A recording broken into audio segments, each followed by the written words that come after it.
Sometimes when working with large amounts of numerical data in a workbook here in Excel 2019, it can be difficult just to look at the numbers and understand what's going on, to pick up on trends, for example.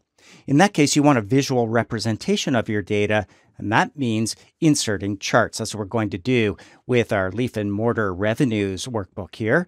0206 if you're catching up. The first thing we're going to do, if you've been following along, we zoomed in here to freeze panes. We're going to zoom back out from the View tab on the ribbon, click the 100% button to zoom right back out.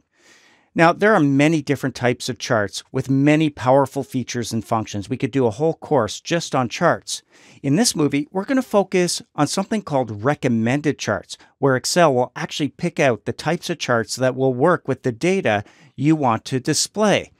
Let me show you what I'm talking about. We'll start with our figures for Q1 and the United States only. So we'll click and drag from cell A6 across to D6. So we're getting United States and the figures for January, February, and March. Now we want to show that in a chart. We go up to the Insert tab and check out the Charts group. There's lots to choose from here.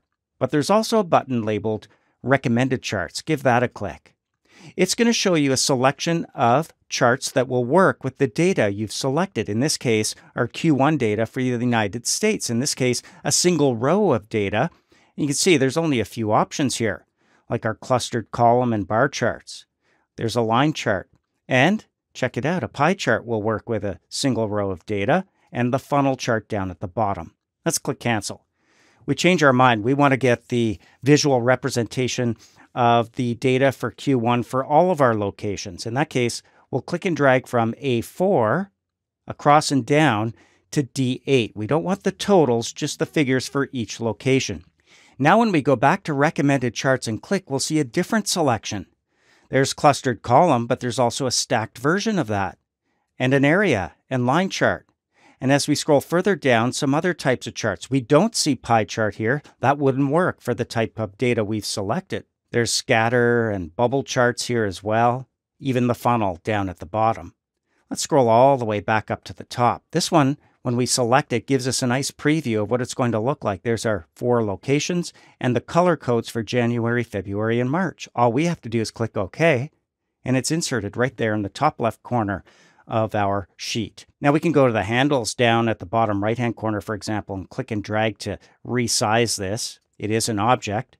We can go inside near the border. When you see the 4-sided arrow, click and drag to move it down. Maybe under Q1 here would be a good spot for it.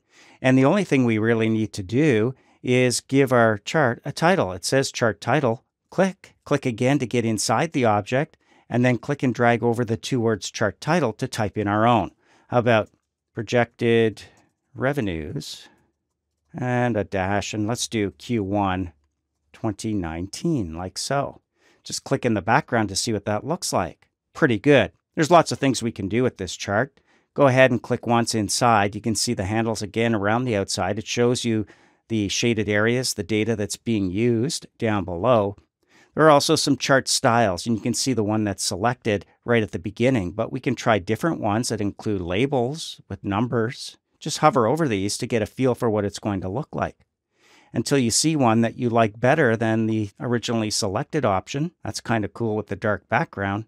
But I think this one's going to work out nicely, style 6. We'll just give it a click, click in the background, and there's our chart.